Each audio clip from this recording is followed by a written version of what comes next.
I'm Mike McLeod with Evolutions Entertainment. A publicist for Luke Perry says that the Riverdale and Beverly Hills 90210 star has died. He was 52. Publicist Arnold Robinson says that Perry died Monday after suffering from a massive stroke. Robinson says that Perry's friends and family were with him when he died. The actor had been hospitalized since last week. Canadian stage and screen star Cynthia Dale is returning to what she calls the best job in Canada. Now, nearly 25 years after it ended, CBC's popular Canadian courtroom drama Street Legal makes a comeback today, with Dale once again starring as steely lawyer Olivia Novak.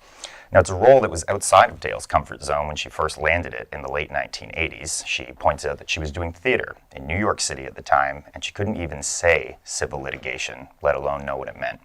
But the character, who blazed a trail on Canadian television with an unusual mix of smarts, sexiness, and unabashed confidence, quickly became a cherished one. This new Street Legal finds Olivia outside her comfort zone again after the big Toronto law firm that she works for disbands, and she joins a team of young social activist lawyers at a small upstart. Producers say that the new version is going to retain the soapy quality as the original, but it is considered to be a standalone story.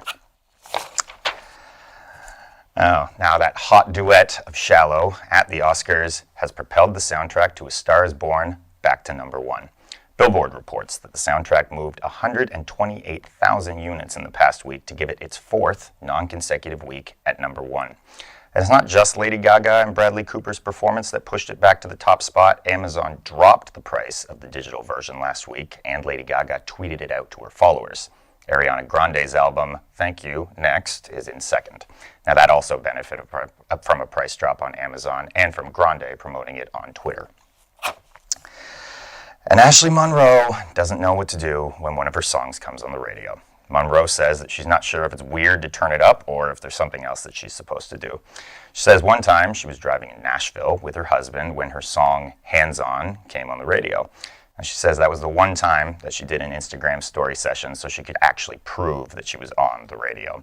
Monroe says that hearing herself on the radio is such a cool and powerful moment.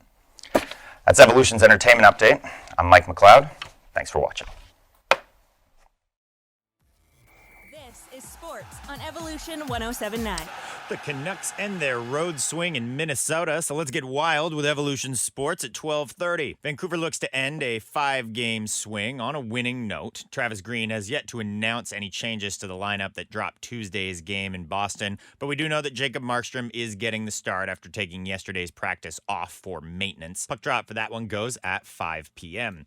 It's a busy night across the rest of the NHL. The Leafs are the only Canadian team not in action. Montreal hosts the Ducks. Ottawa's going to take on the Avalanche, and the Jets are in St. Louis. Calgary welcomes the Predators, and Edmonton will be in San Jose to face the Sharks. As for those Leafs, GM Kyle Dubas has pulled the trigger on a move to solidify the shaky backup situation in Toronto after Michael Hutchinson had another ugly outing last night, including a pair of goals in 6 seconds in a 5-3 loss to the Rangers. Toronto announced after the game that they've acquired goaltender Jack Campbell and forward Kyle Clifford from the LA Kings. The North American Rivalry Series has been decided. Though Game 5 of the cross-border series with the U.S. and Canadian women's national teams goes Saturday night from the Honda Center in Anaheim, the U.S. ensured that they'd be coming home with a series win after defeating Canada 3-1 from Rogers Arena last night.